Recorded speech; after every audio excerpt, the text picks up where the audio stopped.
জগদ্দলে যুবককে খুনের অভিযোগ, দুষ্কৃতীদের বিরুদ্ধে এলাকা জুড়ে জোর তল্লাশি পুলিশে। জগদ্দলে খুন হলো এক যুবক। বিশেষ সূত্রে জানা গিয়েছে, নোয়াপাড়া বিধানসভার গারুলিয়া পানি ট্যাঙ্কি মোড় এলাকার বাসিন্দা এমডি ইস্তাক নামে এক যুবকের অচৈতন্য দেহ উদ্ধার হয় শুক্রবার। তারপরেই তাকে ব্যারাকপুর বিএন বসু মহকুমা হাসপাতালে পাঠালে চিকিৎসকরা মৃত বলে ঘোষণা করেন। স্থানীয় সূত্রে খবর, ইস্তাক মানসিকভাবে বিপর্যস্ত ছিল। মানসিক ভারসাম্যহীনভাবেই এলাকায় ঘোরাফেরা করত। কি কারণে সেই ধরনের যুবকের দেহ এবার জগদ্দলে পাওয়া গেল, তদন্ত করছে পুলিশ। এ বিষয়ে কারোর কাছে কোনো সঠিক উত্তর নেই। ইতিমধ্যে এই ঘটনার তদন্ত শুরু করে 3 জনকে গ্রেপ্তার করেছে পুলিশ। যদিও গোটা বিষয় নিয়ে সরব হয়েছেন ব্যারাকপুরের প্রাক্তন সাংসদ অর্জুন সিং। তিনি বলেন যে নামিত সিং এর নামে এত অভিযোগ, সে বহাল তবিয়তে ঘুরছে। পুলিশ নাকি তাকে খুঁজেই পাচ্ছে না। একটা ছেলেকে পিটিয়ে মেরে দিল, কিন্তু পুলিশ কিছু করলো না। লোক দেখানোর জন্য 3 জনকে গ্রেপ্তার করলো। একই সুর শোনা গেছে নোয়াপাড়া ইস্তাকের বাড়ির এলাকার বিজেপি নেতা কুন্দন সিং এর গলাতেও। জগদ্দলে নৈরাজ্য চলছে। গারুলিয়ার ছেলেকে তুলে নিয়ে গিয়ে জগদ্দলে পিটিয়ে খুন করে দিচ্ছে, তাও পুলিশ কোনো ব্যবস্থাই নিচ্ছে না। অন্যদিকে ভাটপাড়া পুরসভার ভাইস চেয়ারম্যান দেবজ্যোতি ঘোষ বলেন, পুলিশের ওপর আস্থা আছে, পুলিশের কাজ করছে, তাই তো অভিযুক্তরা গ্রেপ্তার হচ্ছে। ব্যুরো রিপোর্ট, জাগো ভারত। আমি মনে করি না কি সেইভাবে অত মানসিক রুগী ছিল সেরকম। কেন যদি মানসিক রুগী থাকতো তাহলে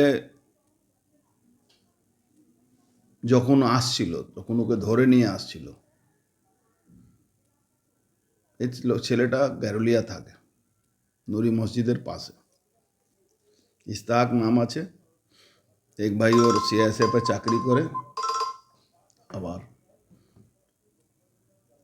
ওকে বাহাল তবিয়তে ধরে নিয়ে আসে। কেন ধরে নিয়ে আসে? এরা একটা সিন্ডিকেট চালায়, লোহা যত মিলে ফ্যাক্টরিতে লোহা চুরি হয়। এই সিন্ডিকেটে এদের সন্দেহ হয়েছে এই ছেলেটা এদের কোথাও মাল রেখেছিল চুরি করে, মালটা চুরি করেছে। অথচ এই ধরনের লোকটা নিরীহ ছেলে, একটু মাঝে মাঝে ব্যালেন্স হারিয়ে দেয়, মাঝে মাঝে ডিসব্যালেন্স থাকে, এরকম আছে শুনেছি। আমরা অনেকক্ষণ অপেক্ষা করলাম। এই ঘটনা আমার বাড়ির সামনে 18 নম্বর গলি, বিএল নম্বর 18, 18 নম্বর ওয়ার্ড, আমার পুরনো বাড়ির ঠিক সামনে গলি, যে গলিতে প্রায় 8 মাস আগে এই নমিত বোম চালিয়েছিল, গুলি চালিয়েছিল আমার উপরে, আমার বাড়ির সামনে বোম মেরেছিল। ওকে ধরে নিয়ে যায়, ওকে ধরে নিয়ে আগে অকল্যান্ডে মারে, ইস্তাককে অকল্যান্ডে মারতে মারতে তারপরে ওকে ধরে নিয়ে যায়। নিয়ে এদের একটা টর্চার চেম্বার আছে। দুধনা সিং এর গ্র্যান্ডফাদার ছিল, ও একটা বাড়ি আছে ওই 18 নম্বর গলিতে, আমার একটা বাড়ির পাশে। ওটা হলো টর্চার চেম্বার। ওখানে বম রাখা হয়, ওখানে ড্রাগস বিক্রি হয়, ওখানে বাইরে থেকে মেয়ে পাচার করে নিয়ে আসা হয়। ওর মধ্যে বোমও ব্লাস্ট হয়েছিল, আপনারাও ওটা কভার করেছিলেন। এই ঘটনাটা একটা অদ্ভুতভাবে পিটিয়ে মারা, মানে পাবলিককে দেখানো, পাবলিককে দেখিয়ে পিটিয়ে মারা। এর আগে ওই গলিতে 2021 সালে রাজু সাউকে গুলি করে খুন করেছিল এই নমিত তার গ্যাংটা। মনোজ চৌধুরী বলে একটা লোক আছে, সেই সময় বিজেপি করতো, মানে বিজেপি করতো না, ওখানে থাকতো, ইউনিয়ন করতো। আপনারা অভিযোগ করছেন, দেখুন আইন আইনের পথে চলবে। যে কোনো মৃত্যুই দুর্ভাগ্যজনক, বেদনাদায়ক। কোনো মতেই আইন হাতে তুলে নেওয়া উচিত না। যে ঘটনাই ঘটে থাকুক না কেন, পুলিশ উপযুক্ত ব্যবস্থা নেবে। তো আপনারা ইতিমধ্যেই জানেন, গ্রেপ্তারও হয়েছে, তদন্ত করে গ্রেপ্তার করা শুরু হয়েছে। অপেক্ষা করুন, দেখতে পাবেন। মূল অভিযুক্ত নমিত সিংকে পুলিশ বাঁচানোর চেষ্টা করছে, অভিযোগ অর্জুন সিং এর। আমি আবার বলছি, আইন আইনের পথে চলবে। যদি বাঁচানোর চেষ্টাই করতো, তাহলে এর মধ্যে তো 3 জন গ্রেপ্তার হয়েছে। ঘটনাটা ঘটেছে তো গতকাল। তাহলে এর মধ্যে পুলিশ তদন্ত করে 3 জনকে গ্রেপ্তার করেছে। নমিতের নামে অভিযোগ আসছে তো কি? আমি বলছি রাম সায়াম যদু এইসব আপনি নাম তুলছেন, এগুলো তো সব অভিযোগ। পুলিশ তদন্ত করে যে নামই সামনে আসবে, যে নামই থাকবে তাকে গ্রেপ্তার করবে। সেখানে ঘটনাস্থল ছিল, তার নির্দেশে হয়েছে। আমি বলছি এটা তো অভিযোগ, তদন্ত করে যার নাম সামনে আসবে সেই অ্যারেস্ট হবে।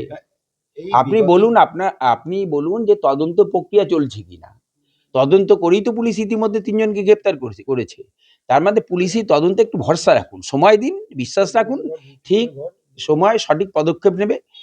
মমতা বন্দ্যোপাধ্যায় সরকার রাজধর্ম পালন করে, নিশ্চিন্তে থাকুন, যারা যারা জড়িত গ্রেপ্তার হবে। ডাক্তার সাংসদ বলেছেন যে এই যে এক সপ্তাহ কদিনের মধ্যে প্রাক্তন তিনটে সাংসদ খুন হয়েছে। প্রাক্তন তিনটে সাংসদ খুন হয়েছে এবং গুন্ডারাজ কোথায়? গুন্ডারাজ কোথায়? প্রাক্তন কোথায় সাংসদ বন্ধ হয়েছে? প্রাক্তন সাংসদ ঘোলা জলে মাছ ধরতে চাইছে, পায়ের তলায় মাটি নেই। আপনাকে যেটা বলার, দেখুন ইনসিডেন্ট হয়েছে, ঘটনা ঘটেছে, পুলিশ তদন্ত করছে, গ্রেপ্তার হচ্ছে, এটাই তো নিয়ম। একাধিকবার আপনাদের কাউন্সিলরের ছেলে নমিত সিং এর নাম উঠে আসছে, কি বলবেন আপনি? আপনি যার নাম বলছেন সে বিভিন্ন সময় গ্রেপ্তার হয়েছে, তো যার নামে আসলে সে তো গ্রেপ্তার হচ্ছে। তার মানে কি তাই নিয়ে ক্রিমিনাল অ্যাক্টিভিটিস ছেলে? আমি বলছি আইনের শাসন আছে কিনা সেটা আগে বলুন।